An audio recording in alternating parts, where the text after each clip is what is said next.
What's going on, everybody? Welcome back to the Celtics Daily with me, Mike Zakarian, as we continue to dive through the Beantown Boys NBA offseason, which is starting to get a little bit quieter now that we've seen some dominoes fall. However, there's still a couple of different rumors swirling around the Boston Celtics, so we're going to get into it today. But before we do that, do me a favor. If this is your first time hanging out, or if you just haven't done it yet, like the video, subscribe to the Celtics Daily channel, hit the notification bell. You know, the next time we're dropping that sweet content, let's let the algorithm grow. We're approaching 2K subs. You love to see it, and a lot of that has to do with you all getting involved in the chat, so keep doing that, so that way our last segment is a lot more fun.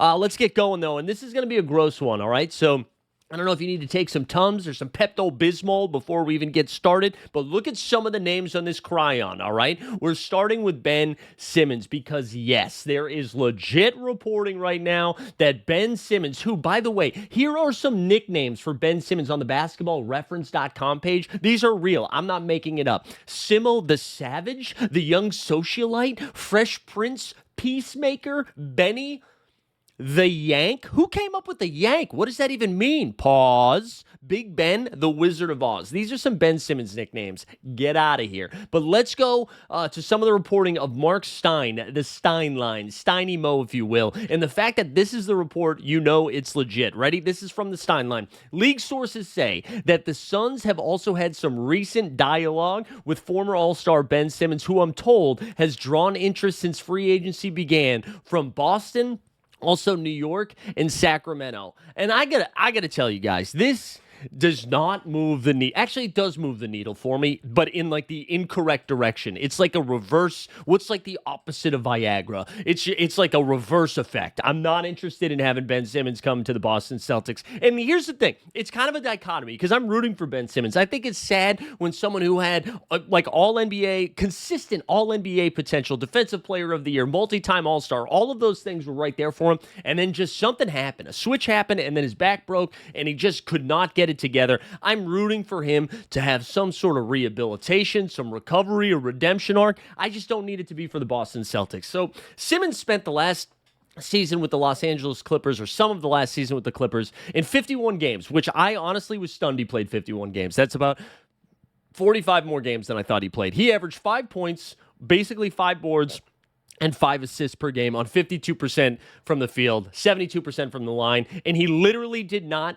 take a three-point shot. He didn't. He didn't take one. And I just think about that pairing with Joe Mazzulla. Joe Mazzulla, who had Xavier freaking Tillman shooting corner threes in the NBA Finals, is now going to get Ben Simmons, who, again, listen, I am guilty of consistently hammering the Celtics for putting together a minor league center roster with Luka Garza, Tobias Keita, Xavier Tillman, right? So, like, Brad, I'm sure Brad watches the show. Brad Stevens probably like, Mike, listen, you said you wanted some more bigs. This is a low-risk, high reward. We bring in a guy who, here is some of his accolades. 3-time All-Star, 2019-2020 All-NBA, was an All-Rookie team, Rookie of the Year, 2-time defensive, All-Defensive team, right? All of that makes sense, but none of that has happened since 2020, all right? Look at, like, again, in his rookie year, he averaged, here we go. Almost 2 steals a game, a block a game, and he averaged 15 and 8. All right, 15, 8, and 8. 15 points, 8 boards, 8 dimes.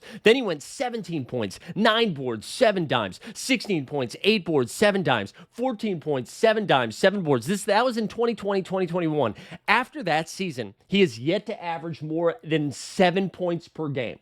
All right. And I know that, like, you can do more than score, but he doesn't do enough of everything else. And, like, if you want to be glass half full, all right, if you have, like, the best mental health out there, you go to the gym, you talk to somebody, you eat well, maybe you've got the ability to wrap your head around this and be like, Ben Simmons actually makes a ton of sense in Boston. I just want you to think about the Boston fan base. I want you to think about the expectations of these Celtics and think about how important the vibes are this season. We are off, right? 2 years ago, NBA champs. Last year, we might be the first team to repeat since, like, the dynastic era Golden State Warriors, right? We get to the second round of the playoffs. The Knicks are beating our brains in, and then Jason Tatum goes through this brutal injury. He's out most likely for the year, but as I said yesterday, I'm starting to talk myself into it, right? All of this happens. What's so important right now just vibes, right? Just vibes, because the core of this team is still a very talented team. Whether we see that this season on the court or not until the following season, it's important the vibes still remain good, because when Tatum comes back, that team needs to still have that same hunger and tenacity they had a couple of years ago that made them NBA champions. Sometimes, though, if you added a special ingredient, and you say the team gets off to a slow start, Ben Simmons is there. Now all of a sudden the air and like the frustration is going to a guy that's probably a vet minimum. He should not be receiving most of this chaos, but because it's Ben Simmons, he will. And then now the vibes are weird. The team is trying to defend Ben, like players are defending Ben Simmons. Ben Simmons is trying to get out there, but he's being asked to do more than he can at this point in his career. I think it's a risky move. And then all of a sudden now Tatum comes back a year later, and the players are exhausted. They're like, why do we want to play for this fan base that just beat the crap out of us 2 years ago, 2 years removed from winning an NBA Finals? So I just think it is a delicate balance. You want more guys like Brian Scalabrine on your roster than you do Ben Simmons. You want like easygoing, light guys that help make the locker room a better place. And that's why, honestly, right now, give me Torrey Craig, who is still a free agent, over Ben Simmons. Give me Torrey Craig. At least I know what the vibes we're getting. Torrey Craig already has established rapport with the Celtics team. I don't know. That's where I land on Ben Simmons. Maybe you can talk me into it. Let me know in the chat. Like, are you higher on this? And again, I know you're probably paying him peanuts. It's vet minimum, and you're like, Ben Simmons at one point, like even if he's 70% of what he was, that's pretty important for this team. Sure. I'd rather throw this year away instead. And like here, look, how many of these guys? Here's some notable current 2025 unrestricted NBA free agents as of today. Would you rather have Russell Westbrook, who we're going to talk about in a second, Gary Payton II? We could bring back Malcolm Brogdon. D'Anthony Melton and Al Horford are on this list, but it sounds like they are both going to be signing with the Golden State Warriors any day now. You've got Amir Coffey, who I actually like his game. He's one of the victims, if you will, of the Los Angeles Clippers getting a little bit older. He's only 28. I like Amir Coffey. Monty Morris, who we're going to talk about Drew Nicholas in a second. Monty Morris used to play for the Denver Nuggets, then had a little stint with the Phoenix Suns. I like his game. I'd take DeLon Wright before Ben Simmons, Chris Boucher, Delano Banton of the Portland Trailblazers. Give me Banton, Brandon Boston Jr., all of those guys. I would take all of those guys over Ben Simmons. It's the same. You're basically paying the same amount of money, just way less vibe risk, if you will.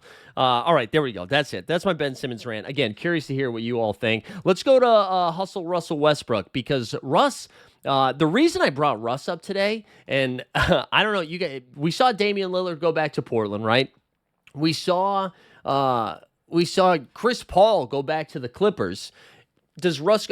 So immediately I was like, does Russ go back to OKC? But the reason I bring that up, who would be the Celtic that we could bring back? If everybody's turning back time, shout out Cher, what current Celtic could we bring back? Now, the obvious answer would have been Marcus Smart. He just signed with the Lakers. I don't think it's going to be Marcus Smart. I just did this whole rant on vibes and the importance of maintaining a good locker room this season. Taco Fall. Why not Taco Fall? If Dame gets Portland, Portland gets Dame. If the Clippers get CP3, bring back Taco Fall, that 7'5" maniac, right? I bet Taco Fall would shoot more threes than Ben Simmons. Let's get him back. He's good vibes, right? If we're going to be a bad team, let's let Taco play 22 minutes a game, hit him with a tween. Come on, let Taco get out there. I'm in it for the Taco Fall. But let's get into Russ, because he still has yet to find a home. And, listen, Russ, it sounded like, from all reports, that Westbrook wanted to stay out west. But the Lakers, we know that's not going to happen, because him and Bron still do not get along, although who knows how long LeBron James is going to be on the Lakers. We know the Clippers have already filled their old man quota, the AARP Clips, now adding Bradley Beal and CP3.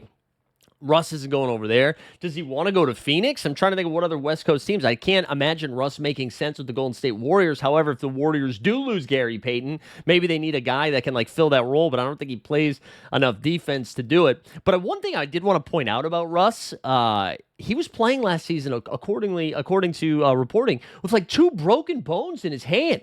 Let me give you some Russ splits last year. So he played 75 games. Dude's a workhorse. In that time, remember, he was coming off the bench for most of it, outside of the time when Jamal Murray was missing time. with an injury. But during that time, he averaged 13 points, 5 boards, and 6 dimes per game. Shot 44% from the field, 32% from three, and 66% from the line. All I'm saying is I think Russ falls into the same category as Ben Simmons, where it's like low risk, high reward in the sense of the play. Right? Like, this is a former MVP. He's not going to do that, but what you're getting with Russ. You live by the Russ, you die by the Russ. He's going to come in, he's going to make like 15 different hustle plays. He's going to get his stats, but he's going to make at least 4 dumb turnovers. And he's going to do like a couple of dumb defensive things, right? You know what you're getting, but I do think the risk falls into the Simmons category where there's a vibe risk. Russ, definitely somebody that the media likes to harp on. And if things aren't going well, they're probably going to question Russell Westbrook before they question Baylor Shireman, just because that's a more interesting thing for the media to do, even if like they have the same kind of role. So anyways, I don't really think the Russ thing happens, but something to keep in mind. Again, we're just at the point of the season. This is where we're at in the NBA offseason. We're like, let's talk about the year is 2025. We're like, let's talk about Ben Simmons and Russell Westbrook, huh? Oof. Here's some positive news. Here's some positive news for you. The Celtics added Drew Nicholas here to the NBA front office. The Boston Celtics front office. Those unfamiliar with Drew Nicholas, according to Michael Scotto of Hoops Hype, Celtics have hired him to be the executive director of player personnel. This is the first hire, I believe, since the departure of Danny Ainge's kiddo, Austin Ainge, who fled the white people of Boston to go to the white people of Utah. Austin Ainge now with the Jazz. So I think this is good. I think it's important heading into the season. One of the weird things that I thought the Raptors did was they had Masai Ujiri, who was in charge of basketball operations, like make the draft pick, and then like 2 days later was fired from his role. I think that's like a weird move. I think it's important to have like continuity in your front office heading into a new season. So I like that they were able to make this move now. A little bit about Drew Nicholas, for those that are unaware. He was actually part of the Denver Nuggets team who was building that championship roster. So he's been a scout. He's also, let me get the exact quote for what he did over there. He served as Nicholas joins Boston after serving as a scout for the Brooklyn Nets. So he was scouting with the Brooklyn Nets for a while, but prior to his time in Brooklyn, he was the director of scouting for the Denver Nuggets. So does he get credit for Nikola Jokic? I do not know. But I do think this is good. He went to Maryland, all right? He averaged 17 points a game his senior year for Maryland, then went over and played in Europe. He actually played for the team that in Greece that Jonas Valanciunas almost left the Nuggets for, but supposedly is now staying with Denver. But he's got a good international flavor to him, right? Understands the international game, understands player development. And when you think about like how the Celtics roster has evolved over the years, especially just this past draft class, right? You've got Amari Williams from the United Kingdom. You've got Hugo Gonzalez from España. So like being able to develop some of the international players, I think is pretty important. So shouts to Drew. Welcome to the team. We love to see it. I think they still have to hire one more role because my understanding was that Austin Ainge's role is going to split into 2, and they've hired one of them so far, I believe. But yeah, welcome to the Lions Den, right? You come into this roster who is a new owner, shaking up front office a little bit, team in flux. Good luck, man. Good luck, Drew. Welcome aboard. We're going to get into some of your comments from yesterday, and they were spicy. They were good. You guys did a good job in the chat yesterday. Before we do that, just a reminder, if you've made it 13 minutes into the video and haven't done it yet, hit the subscribe. We're approaching 2K subs, boys and girls. We're getting closer.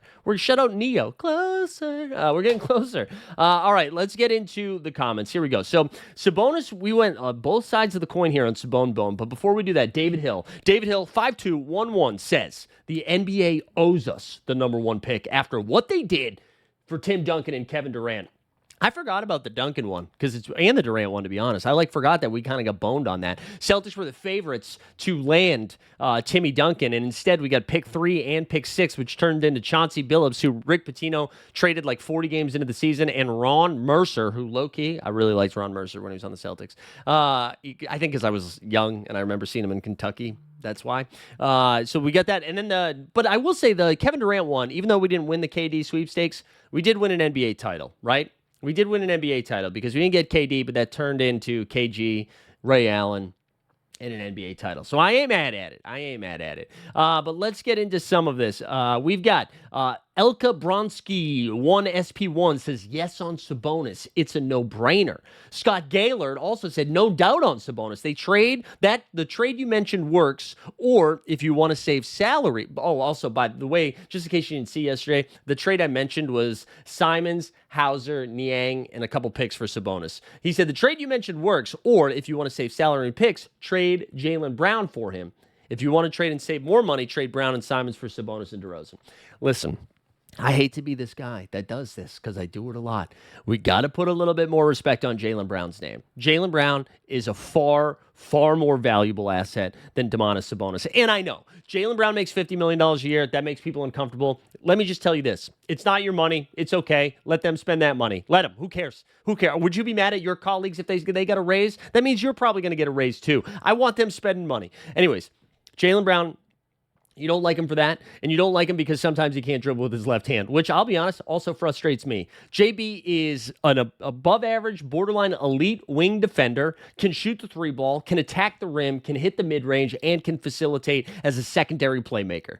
Domantas Sabonis offensively is a wizard, right? He's Jokic light, can average like 16, 12, and 9. Play it through the free throw line. I totally get it. It's an intoxicating regular season game. We have yet to see Sabonis do anything meaningful in the postseason. He had that run with the Indiana Pacers, right, where he was playing alongside Miles Turner, where they actually had a rim-protecting big, and Victor Oladipo was like an MVP borderline candidate. That was the season they went, I think, 7 games with the Cleveland Cavs in the second round, maybe, that LeBron James Cleveland Cavs. Then he goes to the Kings. They have one season where the Kings run pure with health. Barely anybody misses a game. They go 7 games to the Golden State Warriors, end up losing in round 1. Then the next year, I believe they're a play-in team. And then the year after that, the Kings are fire-sailing everybody, right? De'Aaron Fox leaves. Sabonis, and I know somebody in the chat says Sabonis can play defense. Somebody show me the data. Take that for data. Show me the data analytics that says Sabonis is a good defender, because he's not. He's just not. And I'm not even saying I'm anti-Sabonis. I'm just saying to put him in the same category of Jaylen Brown, I don't think is fair, because I think JB is a Finals MVP guy. He's an All-NBA guy, and I know Sabonis is too. But I think Jaylen Brown is far more valuable of an asset. Would never do that. I think one of the issues we run into here with Sabonis making that type of move, not for Jaylen Brown, but the other move. You're now, shout out to Bill Simmons' podcast, but they kind of compared this to the Cincinnati Bengals. They didn't compare this scenario, but they said this yesterday, it made me think of it, where they're paying like Joe Burrow a ton of money, Jamar Chase a ton of money, T. Higgins a ton of money, then you don't have money for anybody else.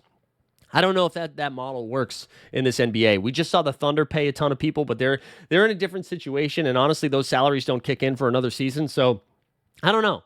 I don't think you can do it. I think it's a fun thought exercise. I like the idea of the Celtics getting a more active offensive big.